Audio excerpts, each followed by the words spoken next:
Good morning, girls. Good morning, Miss Drexel. I have good news.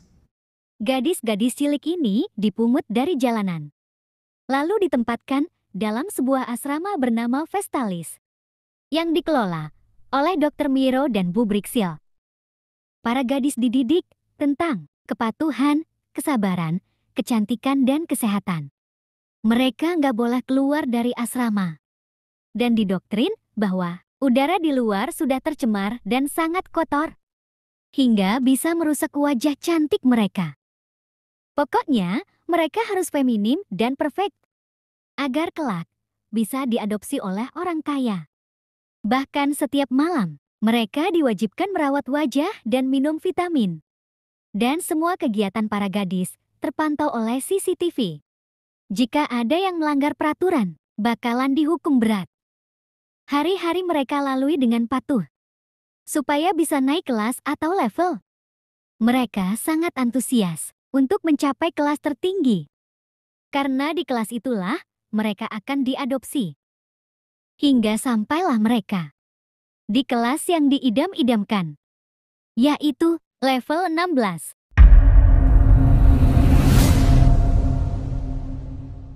Di level 16, ada 4 ruangan yang masing-masing diisi oleh 10 gadis.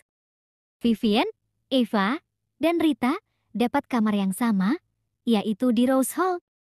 Di ruangan baru tersebut, mereka bertemu gadis lain, dan salah satunya adalah Sophia, yang merupakan sahabat Vivian waktu di level 10. Pagi itu, Bu Brixil memberi mereka gaun putih, yang di bagian pinggangnya ada nama mereka masing-masing. Dan besok, mereka harus memakai gaun tersebut seharian, bahkan saat tidur. Keesokan harinya, mereka menjalani hari dengan gembira. Mereka senang karena pakai baju baru dan sebentar lagi akan diadopsi. Saat Vivian sedang mencuci, Sophia mendatanginya. Dengan berbisik, Sophia melarang Vivian minum vitamin.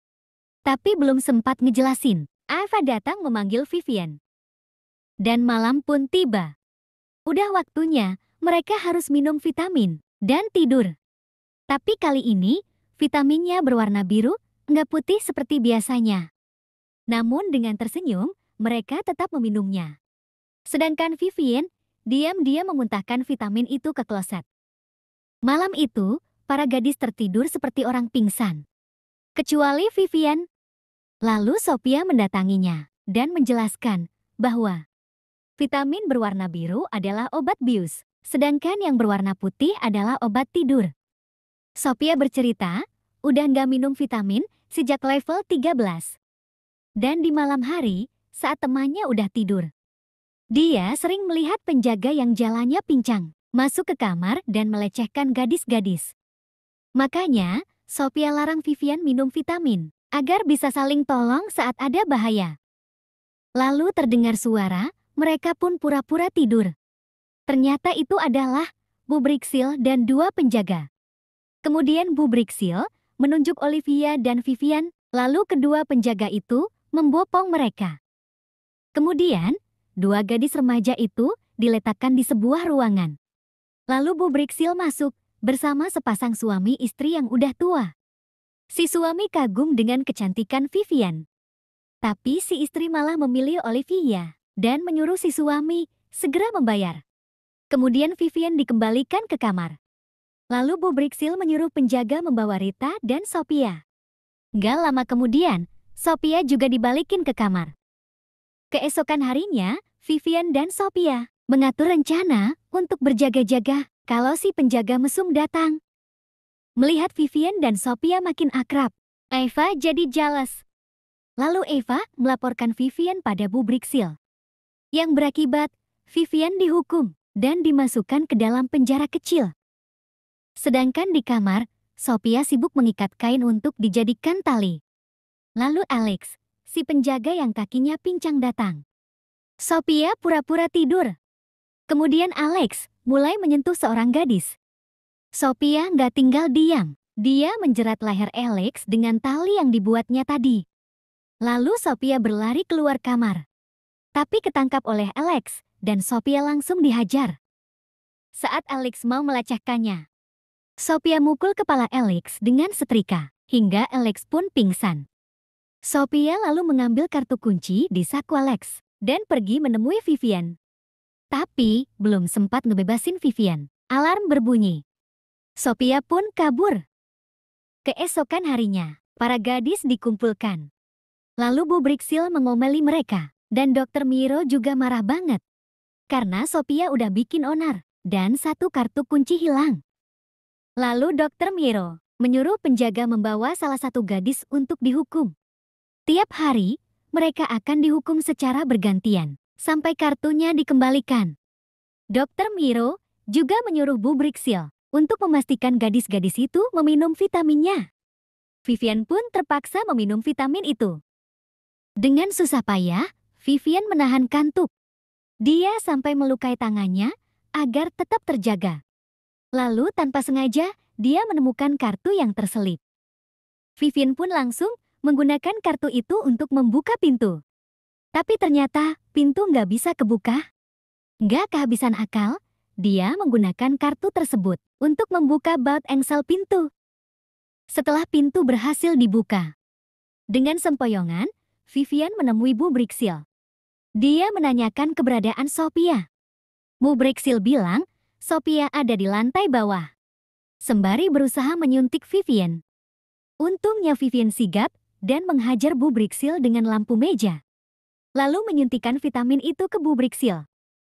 Setelah mengambil kartu kunci Bu Brixil, Vivian pergi mencari Sophia. Dan di bawah, dia menemukan Sophia sedang terikat di ruangan yang seperti penjara. Karena ikatan Sophia nggak bisa dilepas. Mereka pun berjalan sambil mencari alat pemotong. Hingga tibalah mereka di sebuah ruangan yang banyak pisau kecilnya. Vivian pun langsung memotong tali yang mengikat tangan Sophia menggunakan salah satu pisau kecil itu. Mereka keheranan dengan ruangan aneh itu. Lalu Vivian melihat 3 bungkusan besar yang salah satunya bertuliskan Rita. Kemudian dia membuka bungkusan itu. Betapa terkejutnya mereka melihat Rita yang telah tewas dikuliti. Gak mau mengalami hal yang sama, mereka pun berencana keluar dari asrama sambil membawa salah satu pisau kecil. Namun sebelum itu, Sophia mau memberitahu gadis lainnya dulu. Sedangkan Vivian akan pergi ke ruang Bu Brixil. Di lorong, Vivian melihat penjaga. Ia pun segera bersembunyi di sebuah ruangan. Di situ, Vivian melihat iklan Vestalis di televisi besar. Tampak Dr. Miro sedang ngejelasin tentang produk peremajaan kulit bernama genom sintetik.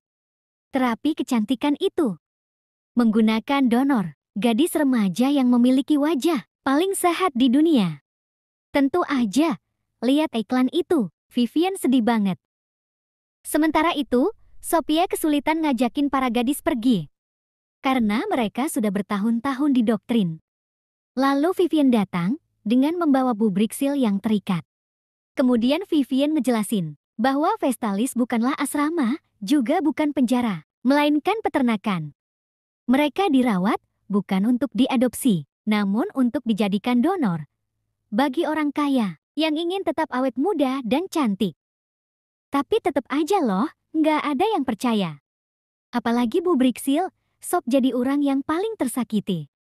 Lalu Vivian memberitahu bahwa Bu Brixil adalah salah satu orang yang menggunakan donor wajah. Sambil nunjukin bekas operasi di leher belakang Bu Brixil. Akhirnya para gadis percaya dan jadi ketakutan.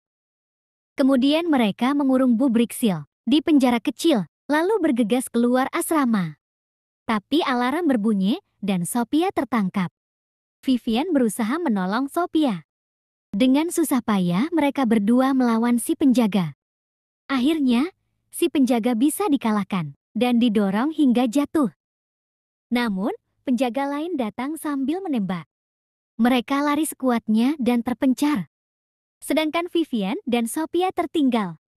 Karena Sophia terluka, jadi mereka nggak bisa lari. Mereka lalu bersembunyi di sebuah ruangan. Tapi, 2 orang pria berusaha mendobrak pintu ruangan itu. Kemudian Dr. Miro datang dan berusaha membujuk Vivian, tapi nggak berhasil. Dia lalu menyuruh kedua pria tadi untuk mendobrak pintu. Merasa muak dengan Dokter Miro, Vivian pun menyayat wajahnya sendiri. Dokter Miro pun menjerit dengan putus asa. Lalu kedua pria itu membawa Dokter Miro. Gak lama kemudian, terdengar suara tembakan. Disusul dengan suara pintu yang didobrak. Lalu muncullah dua orang polisi menolong mereka. Kemudian Vivian dan Sophia keluar ruangan dan menyaksikan indahnya mentari pagi di Sela Gerimis. Dan film pun selesai. Terima kasih banyak untuk yang udah nyimak. Rituza pamit dan see you guys.